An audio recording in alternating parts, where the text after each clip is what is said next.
Yo, pull up a chair, let the real talk begin. Faith on the table where the brothers lock in. Life gets heavy, but we stand our ground. Truth in the room when the circle comes round. No mask, no front, just real man here. Talking about faith through the doubt and the fear. From the grind of the week to the lessons we share. Welcome to the men's round table, pull up a chair. Men's round table series, step inside. Real men, real faith where the truths collide. Voices at the table where the stories get shared. Welcome to the men's round table, pull up a chair. Are you building something today that affects tomorrow? Today's guest understands what it takes to build on a global scale. Paul is an international entrepreneur and founder of Smily Mia, whose unexpected journey transformed challenges into opportunities for innovation and success. Please welcome to the show, Paul Moore. Good to have you, Paul. Hey, thanks for having me today. No, the pleasure's mine, man. Good to have you out there. All right. So I love what you're doing, man. I want to get into this, man. I'm sure that there's young parents everywhere that are grateful for what you built. It's been quite a journey. I mean, it's all been just from me being a father. So it's all just been learning and expanding by being a parent. Yeah, I want to hear, man, what made you decide to make that your mission, man? Because you could have done a lot of different things on different scales and levels, man. Why'd you pick this, man? Well, first off, I was a single father overseas. I had met a girl. I was over in China for work. I met a local gal and we got married, had our daughter. It just didn't work out. We knew it wasn't going to be a future for us. So we separated for the best interest of our daughter. And I just took on the role as a single father. But in doing so, just saw so many gaps in the market. Every book I read for 0 to 6 months was just not available. Nothing other than a pacifier. And I just knew there could be something out there. There's something missing there. So tell everybody your name of your company and what you're specializing in so they know what's going on. Okay, so first off, like I mentioned, I saw a lot of gaps in the 0 to 6 month range. And so I created what they call a wearable teether. It's just like it sounds. The baby puts their hand inside and they literally wear it. And versus a pacifier that just put in their mouth, which often is just spit out. With this one, the baby interacts with it. I was reading so much about motor skills and development and using all these motor skills at younger ages, how it can progress all the learning progressions from early age. And I just wanted to emphasize that and give the baby something they could utilize at a younger age. What I didn't realize that it was going to give the mothers a really good advantage. What the moms are telling me is that it gives the breast a rest. And that was my pure intention. I mean, you see, I took the shape and contour of the breast for that age group specifically. And it just took over. There was nothing else really on the market at the time. That's awesome, man. So your journey is definitely not the typical entrepreneurship story, for sure. No question about that. You lived in China. You worked in Alaska, if I understand right. You experienced different cultures. How did that shape how you thought about business and opportunity? I know today, I'm asking you that now, but because your answer may have changed if I asked you that tomorrow, but leading up to today, how did your mindset about business and opportunity kind of change from being around those different cultures? Oh, absolutely. First off, being over there I was from a small coastal town in Oregon, and getting to go over there, like you mentioned, it just opens you up to so many different cultures. But when it was time for me to open my business, I overcame so many hurdles a lot of entrepreneurs face just entering the market. I had already experienced the manufacturing side. I experienced the do's and the don'ts, seen some failures with my company that I knew just to avoid. Saw some places where even the testing reports would cheat some companies and not even give accurate lab reports. I knew this kind of thing would really affect the baby product. So all those things I was able to utilize to my benefit and save me at least 18 to 19 months in manufacturing time that I didn't have to worry about a learning curve some beginners have to worry about. And overcame some steps you have to with lab reports, testing reports, some things people aren't aware of that delays them an extra few months. So I was able to skip all of that from my experience. And as far as the fishing, I had this idea when my daughter was little. I just didn't have the revenue to start a company myself. So I was able to go fish and make the revenue to get the company started. And that's what I did. Every bit I made at the beginning, I would put right back into this company. And it allowed me to start this company without taking payroll for a few years, which is another hurdle some companies face the first 3 years. you're not going to make money the first year always. Sometimes you're going to have a year or two, you're going to need a little bit of a buffer. And that's what that fishing allowed me to do. It gave me a chance to take some extra risks that some normal people might not have been able to take financially. Yeah, that's something I want to get into real quick, because I know that there's a lot of folks in our circle, people who are watchers and listeners of the show, of this show. We have an all-male audience here, so it's husbands, fathers, brothers, and sons mainly. But we talk about provider roles and all those things that men deal with.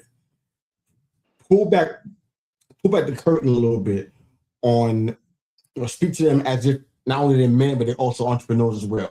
Pull the curtain back on your experience, kind of help shed some light on what maybe the most common person may not understand about entrepreneurship and starting a venture on this level. I think, like I just mentioned, you can't be scared of failure. You can't have one or two failures keep you down. You have to be able to just keep bucking up, keep giving it another shot. I tried 8 or 9 different tealers before we really hit on the one that made a really name for my brand. And to go emphasize about the responsibilities of a father, that's 100% the design of my penguin. When we were thinking about which animal we wanted to create as an ambassador for our brand, pretty much, and the penguin just came to mind from my coworkers and myself, because in some species of penguin, the male father raises the baby from egg through the whole babyhood. It's raised by the father. Right. Okay. And the mom lays the egg and bounces, and the father raises the egg, raises the baby. And that was my story 100%. So that really fits my story very well, because that's why I went with the penguin. I was a single father raising that egg by myself. Wow. I want to touch on that a little bit, if you don't mind, because Absolutely. Again, all male audience, and we talk about these kind of things a lot. Your story is pretty unique. I have a couple of friends that are in your exact spot. Can you break down, I guess in a way it's going to edify the audience, about the fact how you got to the place where you had to become a single father? And it was, because I know a lot of people always see it the other way around. It's probably more common, but they never hear this side of the story. So I'm interested in hearing yours, not only as a host, but also as a father as well. So if you don't mind sharing that, go ahead, man. Absolutely. I think mine really is a little more unique than any typical here in the States, because I married a girl in China in her hometown. So to go to China, we have to get a Chinese visa, which is very standard to get into the country. But to go to where we went in central China, I had to get a special alien visa on top of my China visa. And I was one of the first Americans they'd ever seen. I was going to her small village, to meet her family and to get all the documents for our marriage. So it was really quite a process. And like I said, we mutually agreed we weren't going to be together forever. So just this experience of going through a divorce in another country was quite an experience. With the courts in China are 100% going to give the baby in custody to the mother. Just automatic. And they told me I was one of the first cases of a father fighting. I had a lawyer, and I was having to literally fight the court just to give me 50% custody on document, on paper. And it was such a hassle, but it let me show my daughter that she knew she was loved and wanted, that I was fighting for her so much, and going through so many steps and hoops and hurdles in a communist foreign country. But I did it, and I got custody of her, and I was able to bring her back to the States.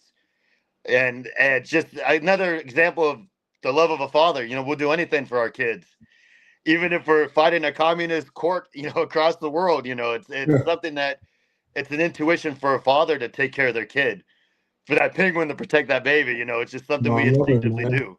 No, I love that. I love that. I know there's always, in a case like yours, there's always a temptation to make yourself the hero in the story for your daughter, and make the other person the villain. What do you, if you don't mind, take us behind the curtain on this part as well, because somebody can relate to this for sure. How do you position your daughter's mom to her, especially when she's not visible so much of the time? How do you position her? So I always made sure there's a line of communication. We don't use some platforms like this, but we have something called WeChat, which is very common for them to be able to make calls and video chat, send messages, keep in touch. I've always left that channel open. I never closed off any form of communication, because I wouldn't want that to be done to me, you know. Sure. So That makes sense. I've always tried to be respectful of her and thankful and appreciative that she provided such a wonderful daughter for me. But she knew she was doing the right thing. She just wasn't meant to be a mother, and she realized that at Hmm. a young age. And she Wow. also knew I was meant to be a father. She did. We just it just fit, and she understood that and gave me full control. Even though the custody was 50-50, she never tried to take her 50%. She always just knew I was the best option for our daughter. Wow. How do you? I didn't intend to stay here, but the story is so compelling, man. So forgive me for asking another question about this, man. But how do you answer your daughter when she asks questions, not only about the arrangement, but I guess almost trying to understand why mom doesn't want to be more active? How do you explain it to her? I'm just curious, man, if you don't mind sharing that real quick. I just tried to be double duty. You know, I was raised by a single mother, and I understood what the feeling was of being a single individual child. And I never let my daughter have that experience. I made sure we were always visiting family or taking a trip or and letting her not just learn something, but see something and learn it by touching and seeing it with her own eyes instead of reading about it in a book. So by the time my daughter was 13, she'd been around the world a few times, had been to so many monuments and national monuments around the world, around the country, that I think she just lived such a good life that she didn't realize she was a single child from a single father. You know, I didn't Wow. let it be an enabler for her. I always try to enhance it, and if anything, enhance it, and then let us appreciate the time that we had. No, I love that, man. Your story's amazing. I think it's gonna be the last one on fatherhood, I think. But And becoming a plus, single I father, I take know. her to China. I have to go there for work quite often. I have an apartment over Okay. there, and it's about an hour from where her mom is. So we go over there a couple times to visit her mom too. There was Okay. a gap that we didn't see her, and we've made up for that. I try to make sure that she is present. But our daughter's 21 now, and Wow. I so didn't, I now it's didn't, I kind of didn't on know her that. now Okay. to have that relationship. Okay. So she has a lot of say and independence and was okay, man. That, But that, I that helps never out put a her lot. mom down. I never talked Yeah. negatively about her mom. I thought that was really important, just to enhance the good parts of her. You know, No, let her think absolutely. positively and just not implant any negativity on her. No, absolutely, man. I mean, you've uh you've kind of fostered an incredible daughter, obviously, and an incredible businessman. I know that becoming a single father has kind of changed your priorities a little bit. Uh, how did fatherhood and that experience kind of influence the kind of entrepreneur you decided you wanted to be? What kind of leader you wanted to be regarding your business? I think that when I first went through the divorce, I thought I could do two roads. I could go a negative way and be on a piss pot and just feel Sure. sympathy and petty, or I could just switch to positive, and that's what I did. I mean, I started a brand that has Smiley in the name of it and my daughter in the name of it, and I just try to keep a positive outlook on things, and realize sometimes things just don't work out, and you can take two choices. You can pine on it and talk and talk and talk, or you can just let it be and move on and build something better and new and fresh. And I think that's just the choice I made. I just put the work in, put the grind in, and I was wearing a lot of hats. The first year wasn't easy. I mean, I could have easily slipped and gone down a depression or something. I was easily on that road if I had chosen.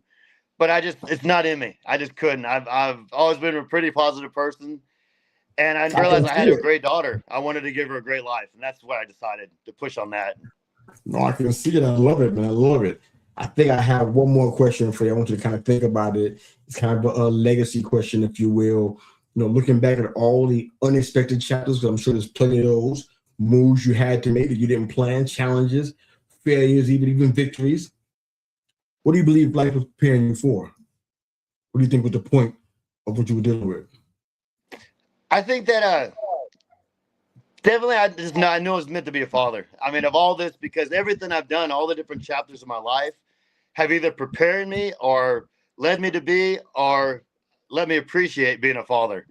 So I think it just surrounds. I think that everything I've done has been to be a better father or to help someone else be a better father. And then it's just really easy when you have good inspiration. And I've just really had a good support team with family and friends. For me, it's definitely blessed to have a dad like you, man. You sound like an incredible guy, man. I love your attitude and how you approached adversity in this situation, man. There are definitely some husbands and fathers and brothers and sons that are watching this show or they catch it on a replay. We do a men's roundtable series podcast every Thursday night. It's been our safe space for men for over a year now, so almost a year now.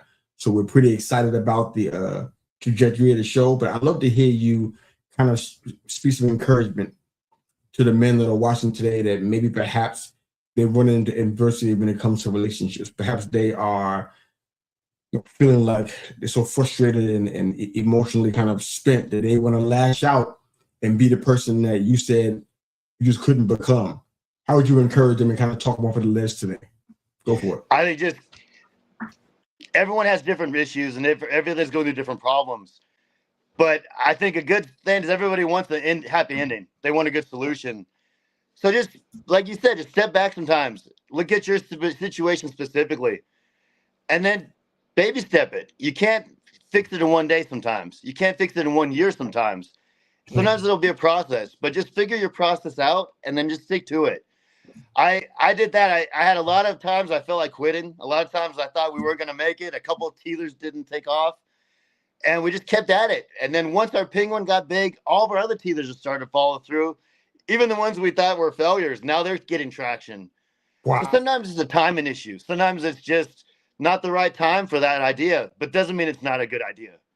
So sometimes you just put on a burner, let it sit there and simmer a little bit and try it again a little later time, and it might be a better fit at that time. So just like I said at the beginning of this, don't let a couple of no's discourage you from continuing and keep going at it, because you're going to get a lot of no's. You just got to be able to push through those. Thank you, Paul, for your time and for being here. I have your website up on the screen for you guys that are listening to the show and not watching us. It's in the comment section in the chat. Also in the show notes, you can find this www.smilymia with no e.com. Smily Mia without an e.com. Paul, thanks again for being a part of this conversation. I appreciate you, brother. Yes, sir. Thank you. Appreciate your platform. It's really great for us individual men like this and for family men already. It's all kinds of men. It's just really good for us to have this kind of support group. So we appreciate you as well. You're a big part of it, man. Thank you for doing this, man. Yes, sir. So if Paul's story or this episode resonates with you guys that are watching and listening today, don't let the journey stop here. The link's already on the screen. It's also in the show notes, in the comment section. You can find Paul. You can follow our shows as well. Help us keep putting out awesome broadcasts just like this one. Thanks again for listening to the Men's Roundtable Series podcast, where men grow from the inside out. That's Paul Moore. I'm Mr. U. Have a fantastic day. Keep on watching. Keep listening.